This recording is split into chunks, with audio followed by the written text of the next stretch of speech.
So now I want to talk about some of those skills and get some of your advice on that. So this is kind of a gateway question that I think will lead into some of that. We often hear as women that men want to please women, and that even sometimes they want to be like our heroes, right? But what would you say to the women out there who hear that and they haven't necessarily experienced men in that way? That's usually one of the reasons why we have this bias towards pessimism, is because we didn't experience it when we're children. Mm-hmm. If you didn't have a mother who was adoring your father and a father who was kind and loving you, it's hard to trust men. And one of the symptoms of that is always being sexually attracted to the wrong men. That's just the biology of it. I've got a long explanation of the biology to explain it, but the pattern is, if you don't have role models of men who are trustworthy, and you don't have a role model of a mother who believed that men are trustworthy, it's harder for you to trust men. And so part of you deep down inside wants to sort of please the man to get that love, to excessively please the man to get that love, become what he wants you to be. And of course, every man wants a woman to say, oh, I want to have sex with you. So your body just becomes all excited sexually in the presence of the wrong man. And what that means, if that has ever happened to you, it doesn't happen to everybody. It's this wound inside that needs to be healed. The way you heal it is you get love from the right man. Now, you can't change your father, but you can find a man out there who can give you the right love. But that man will always be a man who doesn't turn you on sexually. So that's where you need to be in a relationship with the man who pursues you more than you pursue him. That way it doesn't activate this childlike part of you that will give the man what he wants and instead look for how to get what you want. And while that sounds selfish, that is the dynamic of a successful relationship. A man feels successful in providing what you want. He can't ever be successful doing that if you don't know what you want and what you need and can communicate in a way that works for him to teach him.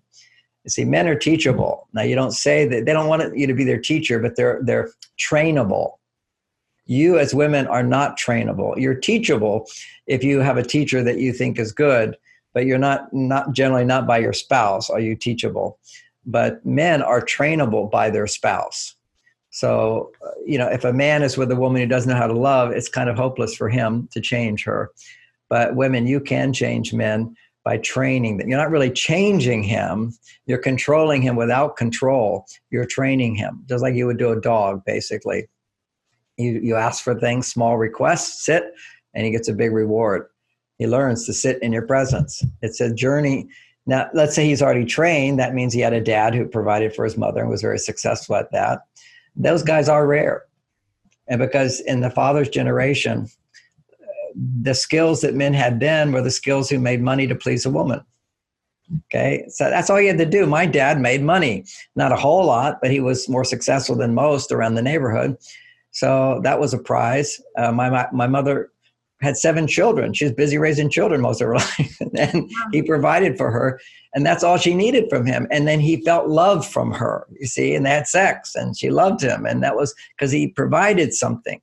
Women have to be in a situation where someone is providing for them something of value to them. Then their estrogen levels go up. And as estrogen goes up, you can fall in love. As estrogen goes up, you can feel a healthy kind of love. There's unhealthy love and there's healthy love. There is. Unhealthy love is, I must have him. I'll do whatever he wants to get him. That's not healthy love. Healthy love is he loves me and I'm so lucky to find him and it's so great he found me even. And what a wonderful relationship this is because he listens to me. He cares about me. He's kind and gentle. He has a good job. He works hard. He'll do things that he doesn't even like to do for me.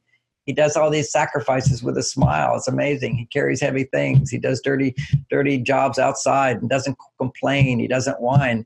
Find a guy like that. Well, you're not going to, generally speaking, unless you train him. And you train him by appreciating. It's like any training. You ask what you want and you get a reward. They'll do more of that. And when you train a dog, if you yell at the dog, you'll get less. That's old-fashioned training. If you say to a dog, men are not just dogs, of course, but these are, I have to say our relationship got better after Bonnie learned dog training school. The teacher taught us that If dog is jumping up on you, how to train them to not jump up on you is this, not say bad dog. My wife used to say bad dog, bad dog. Dog just kept doing it. Certainly don't hit the dog. Then you kill the dog. I mean, if you hit the dog, they might learn a lesson, but you suppress who they are. Their aliveness goes away. You can see traumatized dogs and there's no spark. You know, my dogs are jumping up and down at 15 years old like little puppies. They stay alive. So, because they're not punished. So what you do to train the dog not to jump up on you is simply when they jump up on you, turn around the other direction, ignore them for a few minutes, for a few moments, ignore them. And if they keep jumping up on you, then gently, slowly walk away. They get no attention on negative behavior. And then as soon as they stop jumping up on you, then you turn around and you say, sit, and you give them a reward.